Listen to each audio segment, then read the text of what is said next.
চনৰ আগৰ বিদ্যালয়সমূহক আমি প্ৰাদেশিকৰণ কৰাৰ বাবে সিদ্ধান্ত গ্ৰহণ কৰিছিলোঁ। কিন্তু প্ৰাদেশিকৰণ সিদ্ধান্ত কৰিবলৈ যাওঁতে সেই সময়ত কিছু লোকৰ আক্ষেপ থাকি গৈছিল যে কেইটামান চৰ্ত পূৰণ কৰিব নোৱাৰাৰ বাবে তেওঁলোকৰ বিদ্যালয়সমূহ প্ৰাদেশিকৰণ নহলগৈ। মই যোৱাকালিৰ কেবিনেটত আমি সকলোৱে লগ লাগি এটা সিদ্ধান্ত লৈছোঁ যে প্ৰাদেশিকৰণৰ বিষয়টোত আকৌ এবাৰ দৃষ্টি নিক্ষেপ কৰিবলৈ 20 জন ছাত্ৰ লাগে, কাৰোবাৰ ছাত্ৰ 19 জন আছিলে। 2006 চনৰ প্ৰতিষ্ঠাৰ আগৰ প্ৰমাণ লাগে, কিন্তু বসুন্ধৰা নাথাকাৰ কাৰণে মাটিৰ পাত্তা পোৱা নাছিলে। কাৰোবাৰ কোৱালিফিকেশ্যনৰ লগত সেই সময়ত তেওঁলোকৰ কোৱালিফিকেশ্যন নাছিলে, পৰৱৰ্তী সময়ত কোৱালিফিকেশ্যন আয়ত্ত কৰিব পাৰিলে।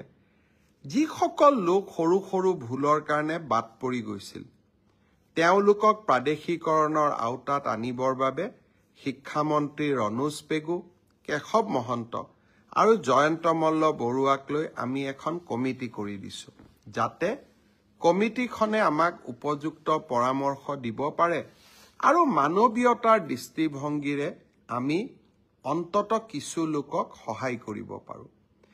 তেনেকে যোৱাকালিৰ কেবিনেটত আমি আৰু এখন কমিটি কৰি দিছোঁ।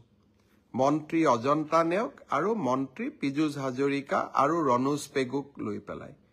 এই কমিটিখনেও লগত মন্ত্ৰী অশোক সিংঘালো থাকিব। এই কমিটিখনে আশা কৰ্মী, মধ্যাহ্ন আহাৰ যোগান ধৰা ৰান্ধনীসকল আৰু অংগনবাদী কৰ্মী আৰু সহায়িকাসকলেও বিভিন্ন সময়ত উত্থাপন কৰি অহা দাবীসমূহো আকৌ এবাৰ সমীক্ষা কৰিব। সকলোৱে লগ হৈ অসমৰ জ্বলন্ত সমস্যাসমূহ সমাধান কৰিব পাৰোঁ। আজিও মই সদৌ অসম কৰ্মচাৰী পৰিষদৰ লগত দীঘলীয়াকৈ বহিছিলোঁ। ৰাজ্যৰ ফিক্স পে, কেজুৱেল কৰ্মচাৰীসকলে ভোগ কৰি থকা বিভিন্ন অসুবিধাৰ কথা তেওঁলোকে মোৰ দৃষ্টিগোচৰ কৰিছিল। কেইবাটাও আমি সিদ্ধান্ত লৈছোঁ এই কৰ্মচাৰীসকলকো সহায় কৰাৰ বাবে। আৰু খুব সোনকালে অন্তত অসমৰ চৰকাৰী হস্পিটালসমূহত আমাৰ কৰ্মচাৰীসকলক সম্পূৰ্ণ কেছলেছ ট্ৰিটমেণ্ট কৰাৰ বাবে, অৰ্থাৎ টকা দিব নালাগে, মাত্ৰ কাৰ্ডখন দেখুৱাই স্বাস্থ্যসন্মত স্বাস্থ্যৰ পৰীক্ষা কৰিব পাৰিব, চিকিৎসা ল'ব পাৰিব, যাক কেছলেছ ট্ৰিটমেণ্ট বুলি কয়।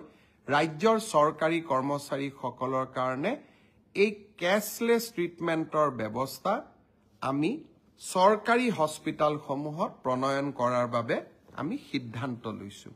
আজি কৰ্মচাৰী পৰিষদৰ লগত কথা পাতি এই সিদ্ধান্তসমূহ লোৱা হৈছে। আপোন ঘৰ আঁচনিত এসময়ত 15 লাখ টকা হাউচিং লোন লোৱা হৈছিলে। এতিয়া বহুত কৰ্মচাৰীয়ে বিচাৰিছে যে আপোনালোকে যিহেতু নতুনকৈ 30 লাখ টকাকৈ ঋণ দিয়াৰ ব্যৱস্থা কৰিছে, আপোন ঘৰত আমিও ঋণ ল'ব পৰা ক্ষমতা আৰু 15 লাখ টকালৈকে বৃদ্ধি কৰি দিয়ক।